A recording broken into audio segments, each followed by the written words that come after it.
안녕하세요. 고마워입니다. 오늘은 좀 경매와 관련된 이야기를 한번 해볼까 하는데, 저한테 경매에 관련해서 물어보시는 직장인 분들이 많이 있는데, 직장인으로서 경매를 하는 게 매력적이에요. 그리고 경매 공부를 하는 거는 내가 꼭 부동산 투자를 하겠다라는 목적이 아니더라도 내가 임차인이 될 수도 있고 임대인이 될 수도 있잖아요. 그런 측면에서 꼭 필요한 공부인 것 같고요.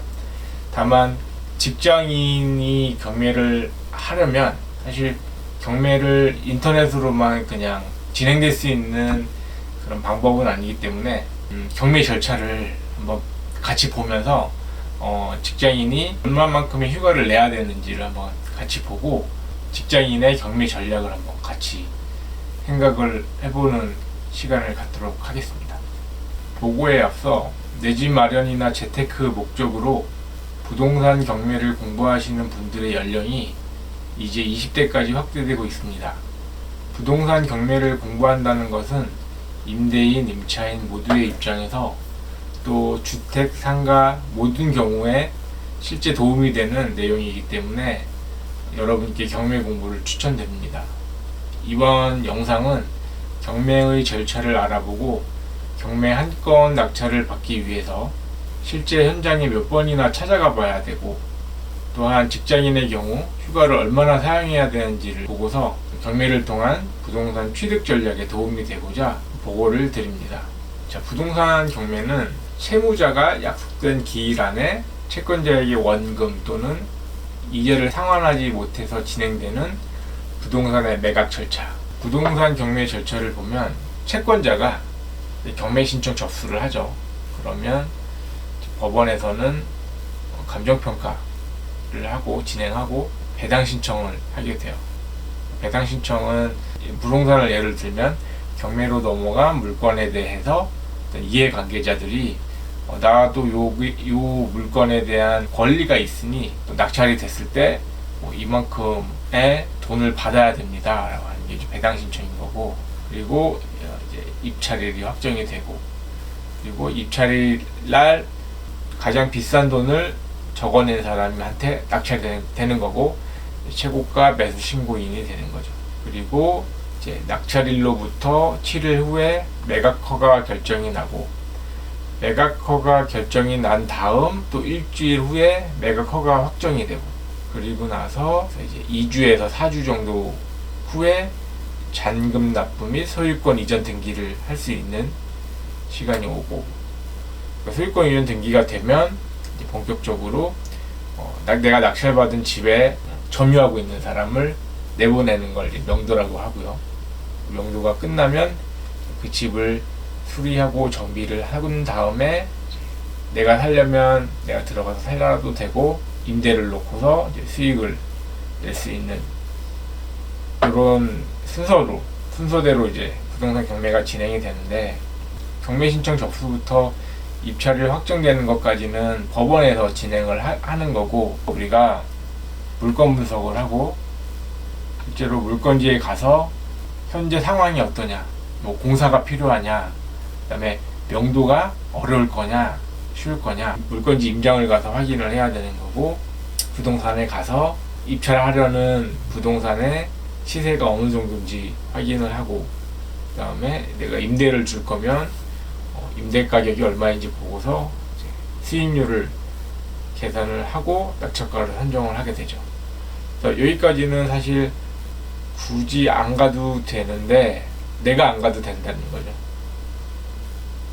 네, 우리 와이프가 가도 되고 우리 신랑이 가도 되고 이런 건데, 입찰일 날 입찰하러 가는 거죠. 입찰은 현장 입찰을 밖에 안 되는 거고, 이 입찰은 굳이 내가 안 가도 돼요. 이거는 내가 안 가고 우리 부인, 우리 신랑이 가도 되고, 아니면 뭐 이건 수수료를 내고서 대신 입찰을 해주는 데도 있고, 그 대신 이 앞에서 이제 물건 분석, 물건지 임장, 낙찰가 선정 요거를 본인이 잘 해야겠죠.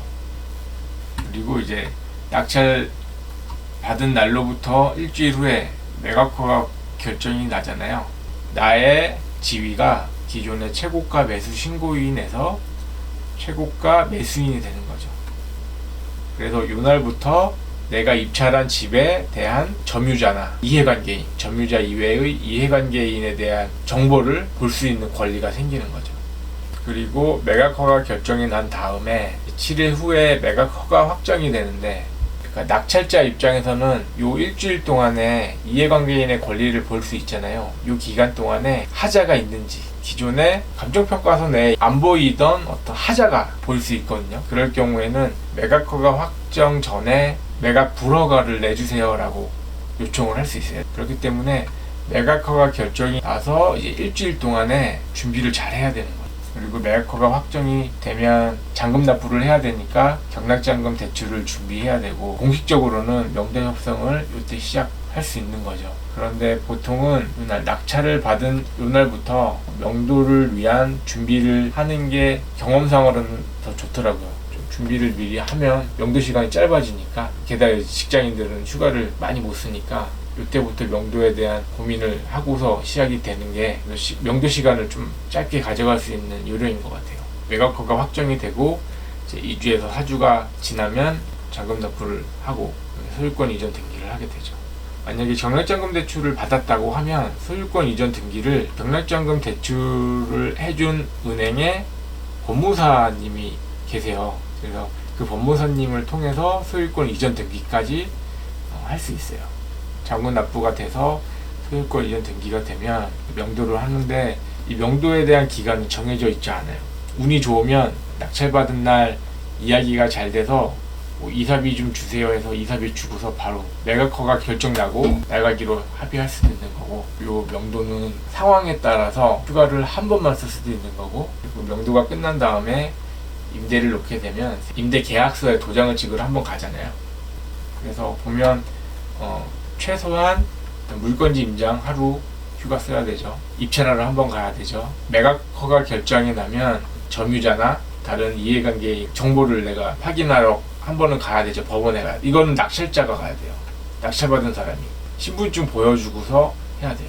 매각허가 확정이 나면 명대협상이 이제 진행이 돼야 되니까 가서 나 낙찰자입니다 라고 해서 해야 되죠. 잔금 납부랑 소유권 이전은 그냥 대신 누군가 해줄 수 있는 거고, 명도 점유자랑 마찰 협상 잘 안 되고, 그래서 최소한 한 번 잘 진행이 됐다라고 치고 한 번 넣었어요. 그다음에 임대 맞출 때 6번, 최소 6번 정도는 빼야 돼요. 부동산 경매를 도전해서 한 건을 낙찰 받으면, 만약에 회사원으로서 부동산 경매에 도전하고 싶다면 제가 보기에는 목표를 1년에 한 2건, 상반기에 하나, 하반기에 하나 해서 2개 정도 낙찰받는 목표로 하는 게 좋을 것 같아요. 부동산 경매 절차와 부동산 경매 절차 안에서 회사원이라면 몇 번이나 휴가를 쓰고서 현장에 가야 되는지를 한번 알아봤습니다. 부동산 경매를 공부하거나 준비하고 계신 그 여러 회사원들을 비롯한 경매에 관심을 갖고 계신 분들께 도움이 되는 영상이었으면 좋겠습니다. 오늘 영상은 여기서 마치고요. 부동산 그리고 부동산 경매와 관련된 또 더 재미있는 컨텐츠를 가지고 여러분께 또 조만간 빨리 인사드리는 시간을 갖도록 하겠습니다. 그때까지 몸 건강히 계시고요. 저는 다음 영상에서 또 뵙겠습니다. 감사합니다.